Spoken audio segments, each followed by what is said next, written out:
Today's video, we're going to cover a signature combination by the great Mike Tyson.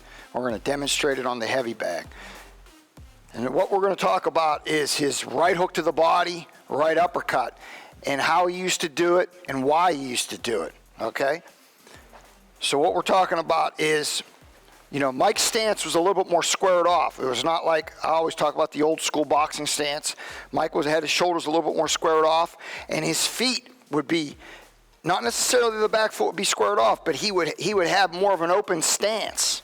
Okay, so he could make switches from, he had a little fine, small little switches in his style, okay? And that was how he was able to do it, because he didn't have to make such a big, drastic change in his stance from orthodox to southpaw. So what he would do here with this move, with this right hook to the body, is what he would do is, so if you're boxing me, okay, if Danny's boxing me, okay, and he's a little bit, that's it. Okay, now, what he would do is he would throw that right hook to the body, right uppercut. And the reason he would do it, if you're boxing, he's boxing me, okay, and let's say I'm right in here, I could hit Danny with this hook, okay? I can hit him with the right hand. Now, what Mike used to do is he used to put himself in position, instead of throwing a right hook to the body conventionally, and because he's squared up, it would be more difficult anyways, but he would use those little switches to really make himself harder to hit, okay?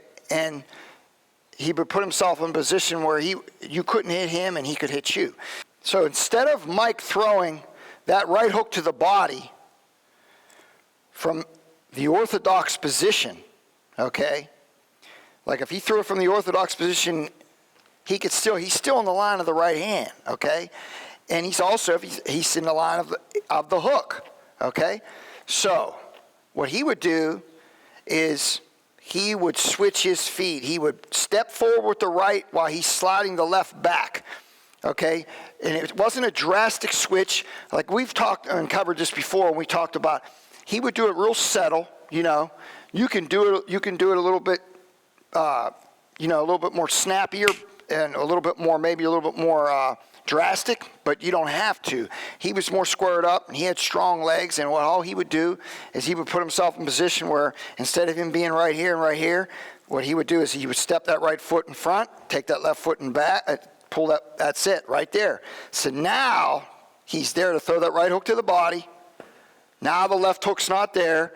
Now the right hand counter's empty, okay? And then he's got that angle to, when he hits that body shot there, to get the guy, and then he's able to get the angle to throw right up the middle, okay? Sometimes he would take that little step over and slide over when he threw the right uppercut. Sometimes he would just stay in the same spot after he made the switch. He would take the switch, take that foot back a little bit. At the same time he's taking that foot, he's taking, that's it. Boom, and then up the middle, okay? But people didn't understand, like, the fine details of that move, why he's doing it. Like I said, if he throws it from there, a right hook to the body, right uppercut, he's there for a hook, he's there for a right hand. But when he makes that little move right there, the positioning, this is a game of inches. Boom, uppercut, just like that. Okay, so we're going to do it again here. Here we go. So he's right in there, okay? Now he's taking the right foot forward, the left foot's going back, and then he's, boom, boom. He could do that, or he could just throw it from where he's at. He's going bang, bang, bang, up. Beautiful, just like that. Like I said, when he does that, he's on the inside of that hook now. That hook is empty, the right hand is empty, and that's the science of that move. Danny will demonstrate it on the heavy bag, so you guys can always practice that move on the heavy bag. It's all in the footwork, and then what happens is when you make that footwork change, your head movement changes. Your head takes another angle, okay? So his head's there. Now when he goes that way, his head's there. That's it.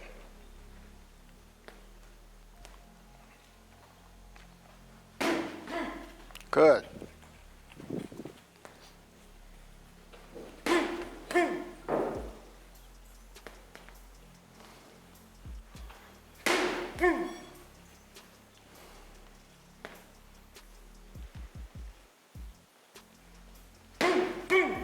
And that's another thing Mike would do. You know, he'd have that windshield wiper head movement, so you never knew which way he was going to go. See, and he could switch both. He could switch. He could go switch his feet. He could go that way, boom, boom. And then he could take his head this way and switch his feet that way, just like that. See how the feet just switched right there?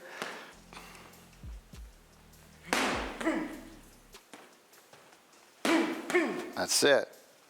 Beautiful movement. Okay.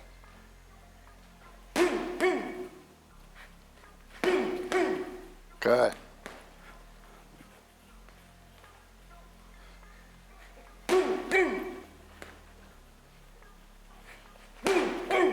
Beautiful.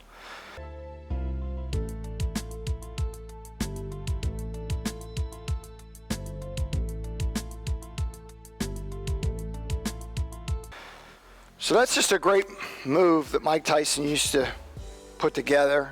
And there, like I said, the reason he used to put it together, the details of it. So you guys can take that into the gym, practice it. If that's your style, that's a great move. You know, if that's something that you like to practice and you like to practice the Mike Tyson style, that was the details of why he does what he does. So don't forget to follow me on Instagram at Tom Yankello Boxing. Also go to the website worldclassboxinggym.com, get on the email list, and also don't forget to like, share, and subscribe. And I'll see you guys next time.